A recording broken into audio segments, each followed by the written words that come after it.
Bien, ¿pueden poner la presentación, por favor? Muchas gracias por el espacio, Hugo.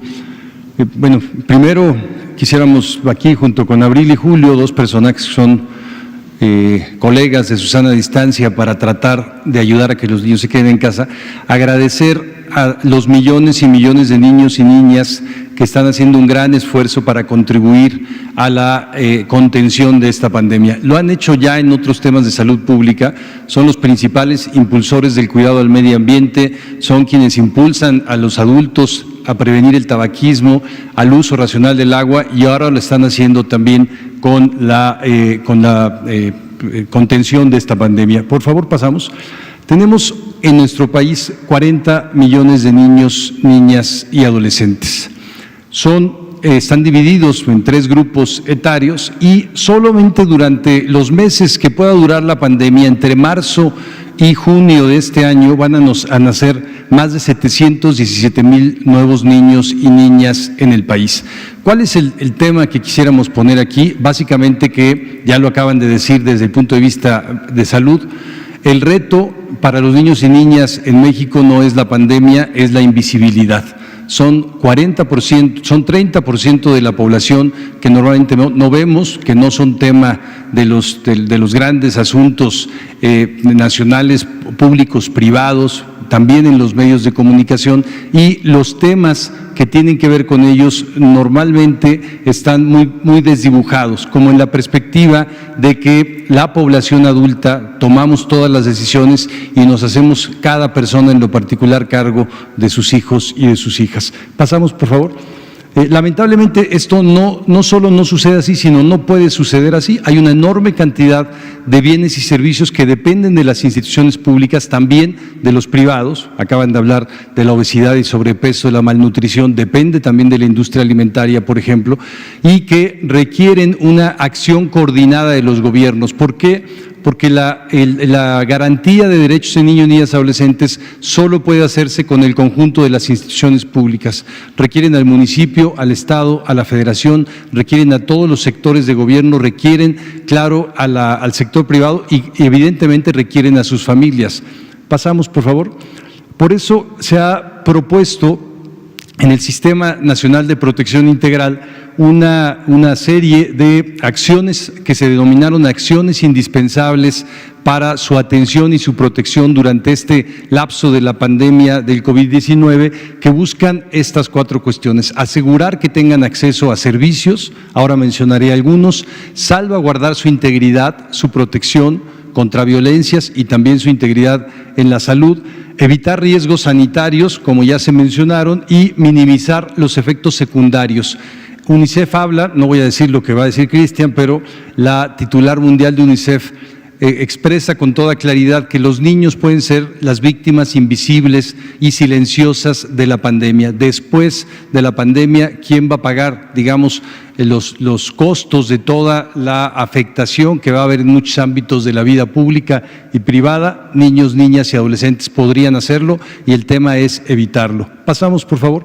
Dentro de estas acciones indispensables se han determinado en 11 ámbitos. No voy a detallar las acciones, pero tienen que ver, claro, con las de salud, y creo que es un buen ejemplo lo que la doctora Veras presentó. Son varios campos que tienen que ver con la salud, más allá de evitar o de atender el contagio por COVID, y están también en muchos otros lugares. Estos 717,000 niños que nacen necesitan registro de nacimiento, necesitan tamiz neonatal, necesitan una adecuada atención en el parto, sus madres. Necesitamos también que quienes están en centros de atención pública, casas hogar, centros de internamiento por justicia adolescente, estaciones migratorias, hay algunos niños, niñas ahí también, albergues de la sociedad civil, en muchos espacios tengan la adecuada atención.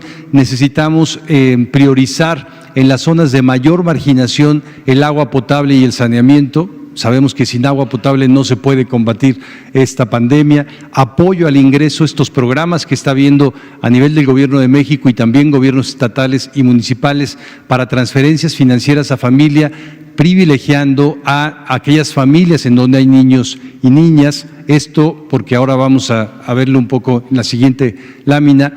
niños y niñas son quienes viven mayor pobreza moderada, mayor pobreza extrema, mayor carencia alimentaria, mayor carencia en el acceso a la salud en las 5 últimas mediciones multidimensionales de la pobreza del Coneval. Del 2010 al 2018 han sido, digamos, las víctimas también de estas carencias. ¿Qué queremos con estas acciones indispensables? Que cada gobierno municipal, cada gobierno estatal y también, evidentemente, el Gobierno de México, podamos tener una serie de indicadores más allá de saber cuántos niños fallecieron lamentablemente por el COVID o no.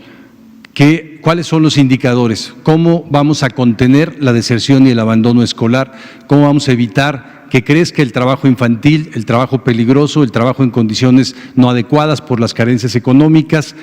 ¿Cómo vamos a evitar también el abuso sexual infantil en este momento? 75% de las lesiones que sufren niños y niñas en este país son en la vivienda a nivel nacional, 75%, 64% son a manos de personas que tienen parentesco con ellas y 96% de los casos de abuso sexual o de cualquier tipo de violencia sexual son contra niñas y contra adolescentes, contra mujeres desde la primera etapa de su vida.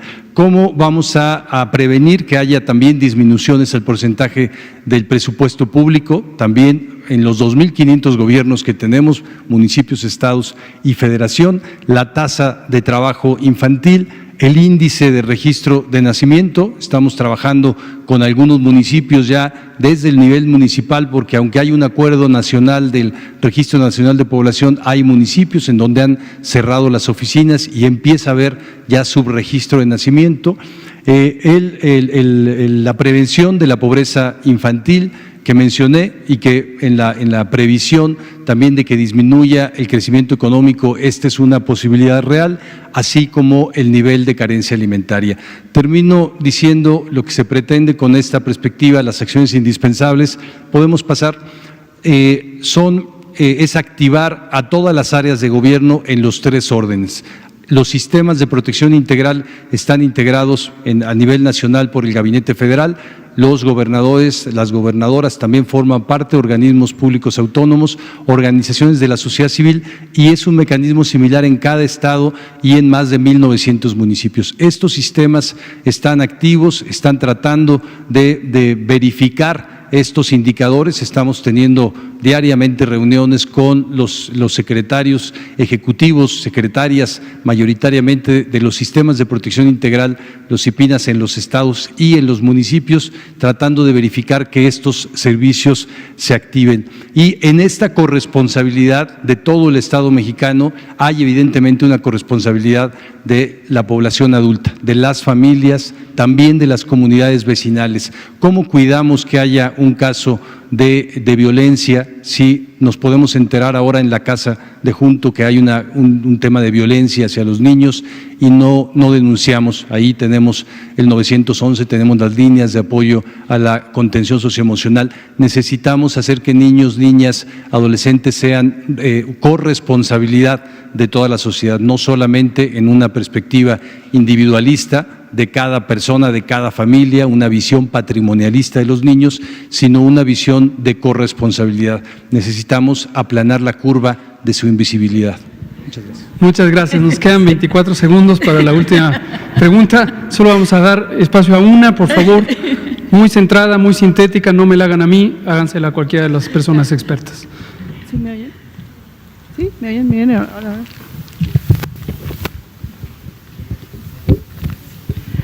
Hola, buenas noches. Liliana Noble de Pulso Saludable. Oía reiteradamente de todos ustedes que hablaban de esta parte de la invisibilidad de los niños durante la epidemia, la pandemia.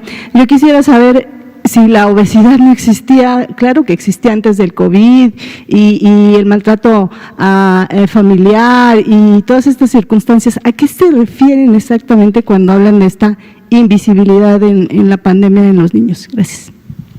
Le pido a Ricardo, por favor. Bien.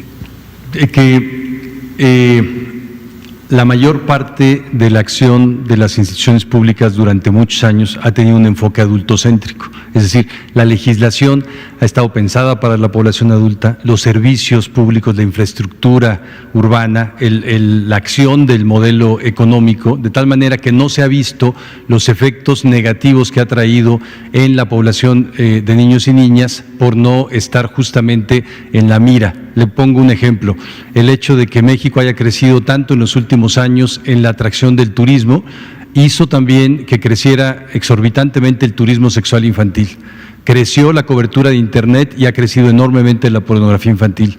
Tenemos millones de jóvenes hoy que no estudian ni trabajan y que no vimos cuando eran adolescentes, igual que los jóvenes que están hoy involucrados en actividades delictivas o en centros penitenciarios que durante muchos años no vimos porque no les dimos la atención necesaria en la cobertura de educación, en el sistema de cuidados, etcétera. Es decir, no podemos seguir siendo un país que está centrado en un enfoque en donde la perspectiva es la perspectiva con la que se fundaron los Estados-nación hace siglos, que el Estado se relaciona con la población adulta y los adultos nos hacemos cargo de los niños. No, toda la población tiene una necesidad de ser atendido por el Estado y hoy que ya son sujetos formales de derechos desde el 2014, las instituciones públicas tenemos las obligaciones de atenderlos en todos los sectores, no solo es tema del DIF, de educación o de salud, todos los sectores de la vida pública y todos los órdenes de gobierno desde su primera infancia. ¿A partir del COVID se están sensibilizando más o están intentando sensibilizar más para que haya mayor apoyo a los pequeños? No es a partir del COVID. Lo que sí hace el COVID es ayudarnos a ver esto de manera amplia.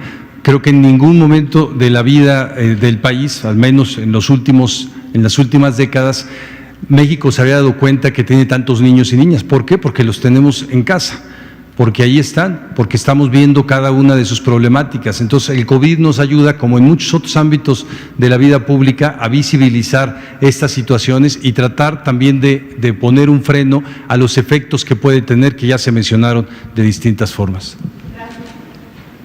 Muchas gracias. Pues son las 20 horas con 2 minutos.